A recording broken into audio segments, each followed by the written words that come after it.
ఓం నమో భగవతే వాసుదేవాయ. ఆత్మబంధువులందరికీ నమస్కారం. విష్ణు సహస్రనామంలో 663వ నామం బ్రహ్మ అన్నారు. అంటే బ్రహ్మదేవుని రూపంలో ఉన్నటువంటి స్వామి అని, అందుకని బ్రహ్మ అన్నారు. బ్రహ్మదేవుడు ఎవరు, ఎక్కడి నుంచి వచ్చాడు అంటే ఆ పరమాత్మ నుండే దిగి వచ్చాడు. ఆయనే సృష్టించాడు. ఇక్కడ బ్రహ్మదేవుణ్ణి సృష్టించి ఆ బ్రహ్మను సృష్టి కార్యాన్ని చేయమన్నాడు. ఆ బ్రహ్మదేవుడు ఈ సృష్టి కార్యాన్ని చేస్తున్నాడు. మరి ఇన్ని విధాలుగా ఆ బ్రహ్మ సృష్టి ఎంత విచిత్రం, ఎంత గొప్పది అనుకుంటాం. మరి ఆ బ్రహ్మ సృష్టి అనేక విధాలుగా, నానా విధాలుగా ఉంది. అంటే ఒక్క మనిషే మనిషికి అన్నీ ఒకే అవయవాలు ఉన్నాయి, కన్ను, ముక్కు, మొహము. కానీ ఒక్క ముఖానికి సంబంధం లేకుండా, ఒకళ్ళ నడతకి కూడా సంబంధం లేకుండా, నడతలోను నడత అంటే ప్రవర్తన, నడక అంటే నడవటం.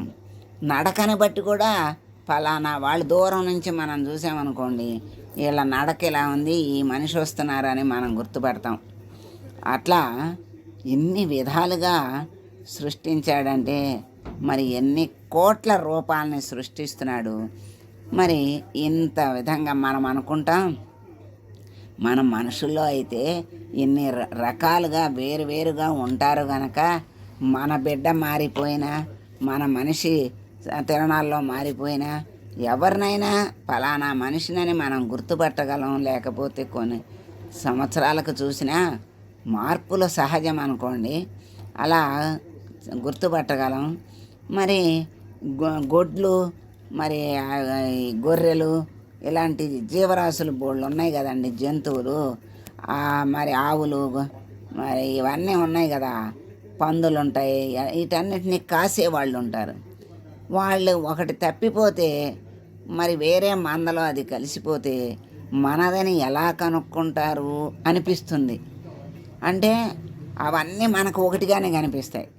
ఇప్పుడు మనుషుల్లో అయితే మనకు రూపాలు వేరువేరుగా కనిపిస్తుంది, కానీ ఆ పరమాత్మ సృష్టి విచిత్రంగా మనం అనుకుంటాం. కానీ అవన్నీ ఒకటిగానే ఉన్నట్టు మనకు అనిపిస్తాయి. అసలు వేరు అనే భావమే మనకు ఉండదు. కానీ ఎవరి గొర్రె వాళ్ళని గుర్తుపట్టి తెస్తారు, ఎవరి ఆవుని వాళ్ళు గుర్తుపట్టి తెచ్చుకుంటారు, ఎవరి గేదెని వాళ్ళు గుర్తుపట్టి తెచ్చుకుంటారు, ఎవరి పందిని వాళ్ళు గుర్తుపట్టి తెచ్చుకుంటారు. అది మరి ఆ సృష్టిలో విచిత్రం. అంటే మనకి వాటిని అలవాటు లేక మనం అనుకుంటున్నాం, కానీ వాటిలో మెలిగే వాళ్ళకి వాటి యొక్క మరి రూపురేఖలు అన్నీ వాళ్ళకి అవగతం అవుతాయి. అట్లాగే మరి కృష్ణ పరమాత్మ గోవుల్ని కాశాడు కదా, ఆయన వదిలేసేవాడు. అన్నీ వెళ్ళిపోయి చక్కగా ఎక్కడంటే అక్కడ మేసేయి. అవన్నీ ఈయన వేణునాదానికి అన్నీ దగ్గరకు వచ్చేసేయి. అట్లా దగ్గరకు వస్తే వాటిని అన్నిటినీ తోలుకెళ్ళేవాడు. మరి ఆ పరమాత్మే మరి ఈయన పరమాత్మగా గ్రహించక ఈ గొడ్లని, గోపాలుని అందరినీ మాయం చేసేస్తే అన్ని రూపాలు తానే ధరించి ఇళ్ళకెళ్ళి మరి ఎలా మెలగాలో, ఎలా మరి ఒక్కొక్క బిడ్డ ఒక్కో రకంగా ఉంటాడు కదా. అన్నీ ఆ పరమాత్ముడు గనక ఏ తల్లి దగ్గర ఏ బిడ్డ ఎలా మెలుగుతుందో తెలుసుకుని అలా మెలిగి సంవత్సరం పాటు ఆయన ఇన్ని రూపాలతో అట్లా కాలాన్ని గడిపాడు. మరి ఆ తర్వాత తెలుసుకుని మరి అప్పుడు ఆయనకి క్షమాపణ చెప్పుకుని, అప్పుడు కానీ తెలియలే ఆ ఇంద్రుడికి ఆ పరమాత్ముడని. మరి ఆ రకంగా మళ్ళీ వాటిని అన్నిటినీ వదిలేస్తే ఆయన రూపాలన్నిటినీ ఉపసంహరించుకొని అసలైన వాటిని తీసుకెళ్ళి ఎక్కడికక్కడ అప్పచెప్పాడు. ఇక్కడ బ్రహ్మదేవుడే చేశాడు. నేను పొరపాటున ఇంద్రుడు అన్నాను. బ్రహ్మదేవుడే చేశాడు. ఇంద్రుడు ఏం చేశాడంటే గోవర్ధనగిరికి పూజలు ఇంద్రుడికి చేయకుండా గోవర్ధనగిరికి చేయించాడని కృష్ణ పరమాత్మ. అప్పుడు ఆ ఇంద్రుడు రాళ్ల వర్షం కురిపిస్తే గోవర్ధనగిరినే చిటికిన వేలుతో ఎత్తి 7 రోజులు ఆయన ఆ ఏలు మీద నిలబెట్టాడు. ఈ చిన్న పిల్లవాడు ఏలు మీద నిలబెట్టాడు, మనం బ్రతుకుతామో చస్తామో అని ఎవరికీ లేదు. ఆయన అంటే అంత నమ్మకం. చిన్న పిల్లవాడు అయినా ఆ చిటికిన వేలు మీద నిలబెట్టాడు. వాళ్ళందరూ ధైర్యంగా ఆయన మీద నమ్మకంతో ఆయన దగ్గరికి వెళ్ళిపోయారు. చక్కగా ఆయన సంరక్షణలో 7 రోజులు హాయిగా ఉన్నారు. ఆ తర్వాత తెలుసుకున్నాడు. అప్పుడు మళ్ళీ అది ఆపేసి ఆయన దగ్గరకు వచ్చి క్షమాపణ కోరాడు. అట్లా పరమాత్మ ఏదైనా చెయ్యగలడు. ఎవరి అహంకారాన్ని ఎవరు అహంకారాన్ని పోయిన అంటే మరి బ్రహ్మ అంటే నారాయణుని పుత్రుడే కదా. ఆ బ్రహ్మ మరి అహంకారం పోయినా మరి ఇంద్రాది దేవతలందరికీ అధిపతిగా ఇంద్రుణ్ణి చేస్తే ఆ ఇంద్రుడు అహంకారం పోయినా, ఎవరు ఎంతటి వాళ్ళు అహంకారం పోయినా వాళ్ళ అహంకారాన్ని చక్కగా తగ్గించేవాడు. మరి ఆ తగ్గించకపోతే ఆ అహంకారంతో వాళ్ళు నాశనమైపోతారని పరమాత్ముడి యొక్క దయ అన్నమాట అది. అలా నశింపజేసి వాళ్ళని ఉద్ధరించేటువంటి వాడు పరమాత్మ. ఆ బ్రహ్మకు సృష్టి కార్యక్రమాన్ని అప్పజెప్పి ఆ సృష్టి చేసేటువంటి శక్తిని ఇచ్చింది ఆయనే. ఆ కళ అంతా ఎవరిది అనుకుంటున్నారు? మళ్ళీ నారాయణుడిదే.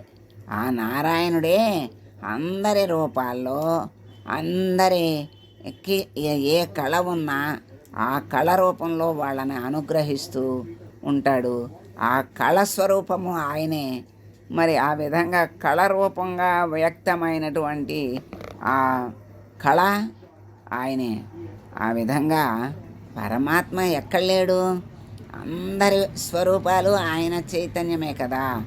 అందుకని ఆయన లేని చోటు లేదు గనక ఆయనకి తెలియని విషయం లేదు. మరి సమస్యని పరిష్కరించలేని లేడని సమస్య లేదు. అటువంటి వాడు కనుక బ్రహ్మ అన్నారు. బ్రహ్మదేవుని రూపంలో మరి సమస్త జగత్తుని సృష్టించేటువంటి స్వామి. అంటే ఆ రూపంలో ఆయన సృష్టించి ఆయనకి ఆ శక్తిని ఇచ్చి ఆయన రూపంలో ఈయన సృష్టి అంతా చేస్తున్నాడు గనక ఆయన్ని బ్రహ్మ అన్నారని శంకరాచార్యులు వారు అన్నారు. మరి సృష్టికర్తకి కారణం ఎవరు? నారాయణుడే. సృష్టించేది ఎవరు? ఆయనే. మరి సృష్టికర్త తానే, సృష్టి తానే, సమస్త జగత్ ఎవరు? ఆయనే. అందుకే కృష్ణ పరమాత్మ ఇదంతా జగత్తంతా అనేక రూపాలుగా ఉన్నది నేనే అని విశ్వరూపంలో ఆయనకి అర్జునుడికి చక్కగా చూపిస్తాడు. మళ్ళీ ఇది లయమైపోవటం కూడా చూపిస్తాడు. సృష్టి అవటము, లయం అవటము అన్నీ చూపిస్తాడు. అప్పుడు అర్థమవుతుంది అర్జునుడికి. అప్పుడు దాకా సఖుడిగా బావగా మరి మెలిగినటువంటి అర్జునుడు అప్పుడు క్షమాపణ కోరతాడు. మరి బావ అంటే ఏదో ఎగతాళిగా మాట్లాడటం, సఖుడంటే చనువుతో మాట్లాడటం, అనేక రకాలుగా అనేక విధాలుగా నేను మాట్లాడాను కృష్ణ, నన్ను క్షమించు అని అడుగుతాడు. మరి ఆ పరమాత్మ యొక్క సృష్టిని అప్పుడు తెలుసుకున్నాడు అర్జునుడు, ఆ శక్తిని. ఆ తర్వాత జ్ఞానాన్ని ప్రసాదించాడు. ఆ జ్ఞానం ద్వారా ధర్మాన్ని అనుసరించేటట్లుగా ఆయన చెయ్యలేనిది ఏమీ లేదు. అర్జునుడితో చేయించాడు. ఆయన వెనక ఉన్నాడు. అంటే ఆ కృష్ణుడికి వెనక ఉండి నడిపించాడు. ఇక్కడ బాహ్యంగా రథంలో ముందుండి రథాన్ని నడిపించి ఆయన్ని నడిపించాడు. అంటే వెనక ముందు అంతా పరమాత్మే ఉంటాడు అనేటువంటి భావంతో ఉన్నప్పుడు మనం తప్పులు చెయ్యము, అంతా ధర్మంగానే నడుస్తాం. ఆ ధర్మమే మనల్ని ధర్మో రక్షతి రక్షిత అన్నారు. అది ఆ ధర్మమే మనల్ని రక్షిస్తుంది. ధర్మం అంటే ఏమిటి అంటే ధర్మమే పరమాత్మ యొక్క స్వరూపం కనుక ఆ ధర్మాన్ని ఆచరిస్తే పరమాత్మని అనుసరించినట్లే అని ఇక్కడ అర్థం చేసుకోవచ్చు. భక్తుల్ని అభివృద్ధి చేసే భగవంతుడు బ్రహ్మ అన్నారు. ఇప్పుడు మనకి కోట్లు కోట్లు జపాలు చెయ్యమని చెప్పి భక్తుల్ని ఎంతోమందిని పెంచాడు భగవంతుడు. అంతకుముందు మరి అంతా నశించిపోయి ఉన్నప్పుడు మరి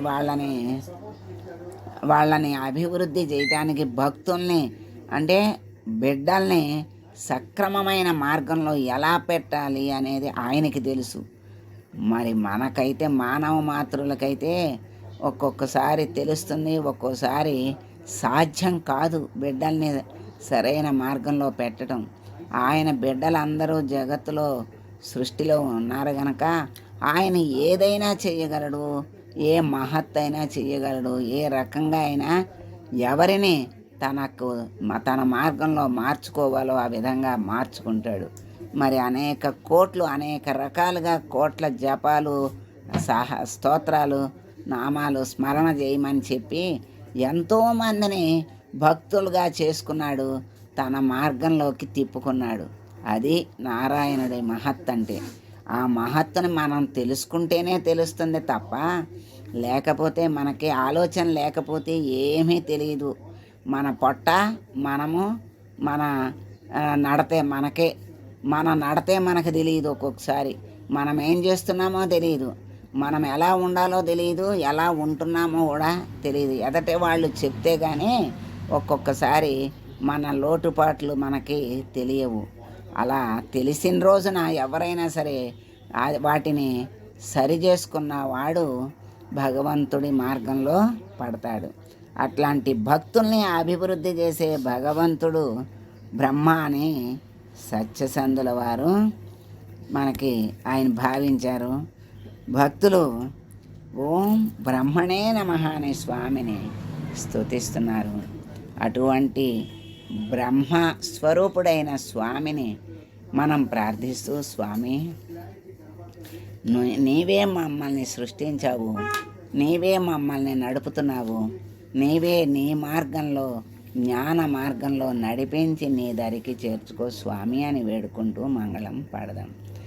మంగళం కౌసలేంద్రాయ మహనీయ గుణాత్మనే సర్వలోక శరణ్యాయ సాధురూపాయ మంగళం. ఓం